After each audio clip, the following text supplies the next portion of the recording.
Bien, en este video sobre electroquímica solamente quiero darles una introducción con conceptos básicos, cómo balancear ecuaciones redox en medio ácido o medio básico, elegir agentes oxidantes y reductores y decidir sobre la espontaneidad de reacciones redox. ¿Cómo reconocer un proceso de óxido-reducción? Tenemos que mirar los estados de oxidación de todos los elementos de la reacción y observar si existe algún cambio en esos estados de oxidación. Por ejemplo, acá el magnesio tiene estado 0 y vemos que en los productos aparece con +2, así que ahí hubo un cambio. El hidrógeno estaba con -1 y en los productos aparece con 0. Sí, ahí hubo otro cambio. Al cloro, fíjense que no le pasó absolutamente nada, siempre estuvo como cloruro. Entonces, lo que ocurrió acá fue que el magnesio largó 2 electrones para ionizarse, ¿sí? Por lo tanto, aumentó su estado de oxidación, eso se llama oxidación. En cambio, al hidrógeno le pasó lo contrario, tomó electrones para bajar su estado de oxidación y eso se llama reducción. Los procesos redox deben ocurrir al mismo tiempo, ¿sí? Lo que es oxidación y reducción deben ocurrir simultáneamente, no puede ocurrir uno sin el otro. Los electrones que despide el magnesio son los mismos que acepta el hidrógeno. A las sustancias que se oxidan se les llaman agentes reductores y a las sustancias que se reducen se les llaman agentes oxidantes. ¿Cómo igualamos ecuaciones redox? En medio ácido vamos a hacer un ejemplo con esta reacción que tenemos acá sin balancear. Recomiendo seguir los siguientes pasos. Primero, identificar todos los estados de oxidación de los elementos y ver quién es el que efectivamente cambió. Vamos a escribir entonces las semirreacciones por separado, ¿sí? No podemos largar a poner acá coeficientes estequiométricos adivinando porque no nos va a salir. Entonces vemos que acá en la oxidación, ¿quién está aumentando el número? El azufre fue de -2 a +6. Entonces escribo de todo lo que yo veo en la reacción lo que está involucrado con esas sustancias. La que está acá, este sulfuro de cobre y este sulfato. ¿Sí? Del lado izquierdo solamente teníamos esa especie de azufre y del lado derecho es sulfato y también me traigo al cobre 2, que fíjense que no le pasó nada al cobre, pero no lo puedo dejar, ¿sí? Porque es parte de la semirreacción de la oxidación de esta especie. Ahora el siguiente paso es ver cuántos electrones fueron intercambiados. Si el azufre fue de -2 a +6, hubo 8 electrones que largó, ¿sí? Y como es oxidación lo escribo en los productos. Después tengo que balancear con aguas o protones para balancear masa y carga. Así que veo que de este lado yo tenía 4 oxígenos, así que pongo 4 aguas. Y como acá puse aguas, puse 8 hidrógenos, así que los pongo del otro lado como protones. Y de esta manera me quedó balanceada la semirreacción de oxidación. ¿Qué pasó con la reducción? Fue el nitrato a monóxido de nitrógeno. El cambio de electrones fue de 3, porque pasó de +5 a +2. Acá había 3 oxígenos, acá uno solo. Así que me faltaban 2 oxígenos, eso lo compenso siempre con agua en medio ácido. Y como puse 2 aguas, necesitaría 4 hidrógenos del otro lado. Ahora tengo balanceadas las 2 semirreacciones. Antes de sumarlas tengo que mirar la cantidad de electrones. Acá son distintas, así que voy a tener que multiplicar ambas reacciones para que la cantidad de electrones quede idéntica. ¿Sí? Como acá 8 no es múltiplo de 3, no me queda otra más que multiplicar 8 por 3 y 3 por 8. Ahora sí, con mucha atención tenemos que ir multiplicando cosa por cosa. Fíjense que ya los electrones ni los miro porque sé que se me van a ir.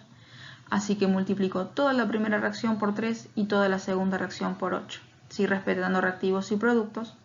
Y ahora veo qué cosas se me repiten. Veo que se me repitieron protones, 24 acá y 32 ahí, así que me van a quedar protones sobrando de este lado, y aguas también. Tenía 12 acá y 16 acá, así que me sobran 4. ¿Sí? De los protones me van a sobrar 8 y paso en limpio todo lo que me quedó. De esta manera es como balanceamos reacciones redox en medio ácido. ¿Qué pasa si estamos en medio básico? Acá vamos a seguir un procedimiento similar. Primero identificamos estados de oxidación para saber quién se reduce. En este caso el cromo pasó de 6 a 3 y se oxidó el estaño de 2 a 4. Otra vez vamos a escribir por separado. Al cromo que se redujo, veo que lo único que hay involucrando al cromo es esta especie y esta otra, no hay nada más, así que solamente escribo esas dos. ¿Cuál fue el cambio de electrones? Si pasó de 6 a 3 es porque tomó 3. Y ahora veo los oxígenos. Fíjense que acá tenemos 2 y 3 cargas negativas, en total tengo 5 cargas negativas. Y de este lado tengo solamente una. Entonces, en medio básico, recomiendo que después de poner los electrones, no miremos tanto cantidad de oxígenos, como hacíamos recién en medio ácido, sino miremos cargas. ¿Por qué? Porque vamos a balancear estas cargas con oxidrilos, ¿sí? No con protones. Entonces, como acá tenía 5 cargas negativas y acá una sola, pongo 4 cargas negativas más con los oxidrilos. Obviamente que al poner oxidrilos estoy poniendo hidrógenos, así que pongo aguas del otro lado para compensar esos hidrógenos. Nunca pueden aparecer protones en medio básico. ¿Qué pasó ahora con el anión de estaño? Fíjense que pasó de 2 a 4, así que se oxidó largando 2 electrones. ¿Sí? Otra vez miro las cargas. Acá tengo 3 cargas negativas, acá una sola, pongo 2 oxidrilos. Como puse 2 hidrógenos, tengo que poner un agua más del otro lado. Y ahora sí balanceo electrones, acá hay 3, acá hay 2, así que voy a multiplicar las reacciones por 2 y por 3, para que los electrones se igualen y se vayan. Así que otra vez vamos a multiplicar todo, cada cosa por lo que corresponda, 2 o 3, y observo si se me repiten cosas a ambos lados. Y veo que se repitieron oxidrilos y aguas. Entonces paso en limpio lo que me quedó, y de esta forma queda la ecuación balanceada en masa y en carga. ¿Qué son los potenciales de reducción? Existen tablas para cada especie, cada elemento, que se pueden sacar de los libros. Esta es una muestra, es una mini tabla con algunas sustancias. El potencial de reducción está en unidades de volts, que es unidad de potencial eléctrico, y lo simbolizamos con el E0. ¿Sí? Ese cerito ahí arriba significa condiciones estándar. Sería concentraciones de todas las especies disueltas 1 molar, 25 grados centígrados, y si hubiera algún gas, la presión sería 1 atmósfera. ¿Qué es este valor? Es cuántas ganas tiene ese elemento, el que está a la izquierda de la reacción, cuántas ganas tiene de reducirse, cuántas ganas tiene de tomar electrones. Entonces, aquellas sustancias con potencial muy positivo prefieren reducirse, por lo tanto son buenos agentes oxidantes. En cambio, los que tienen potenciales muy negativos prefieren oxidarse y son buenos agentes reductores.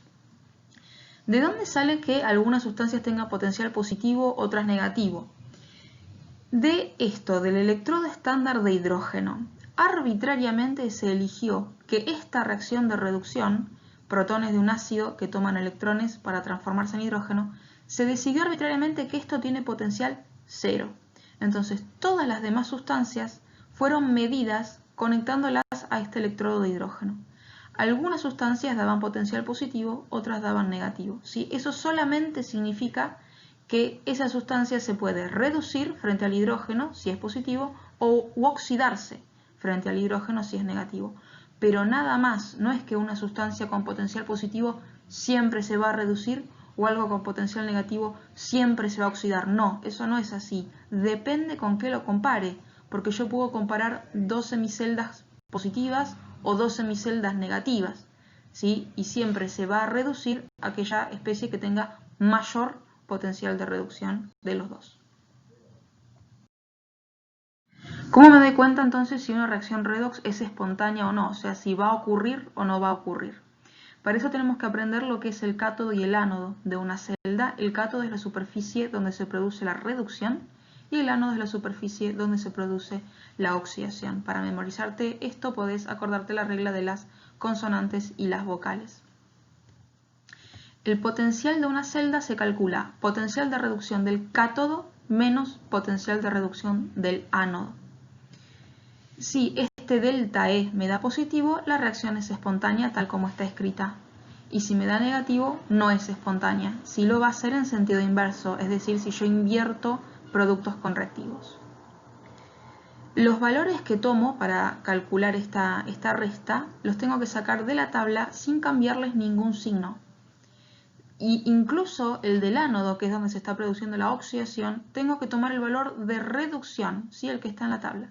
Si este valor del ánodo fuera negativo, tengo que usar paréntesis acá, ¿sí? Por el menos de la fórmula. Entonces vamos a hacer un ejemplo, me dan una reacción redox como esta y me preguntan si es espontánea o no. Entonces yo tengo que diferenciar qué es el cátodo y qué es el ánodo, ¿sí? Tengo que ver quién se reduce y quién se oxida. No importa si no llego a balancear, simplemente tengo que reconocer cuál es el par redox en cada electrodo y buscar en la tabla su potencial.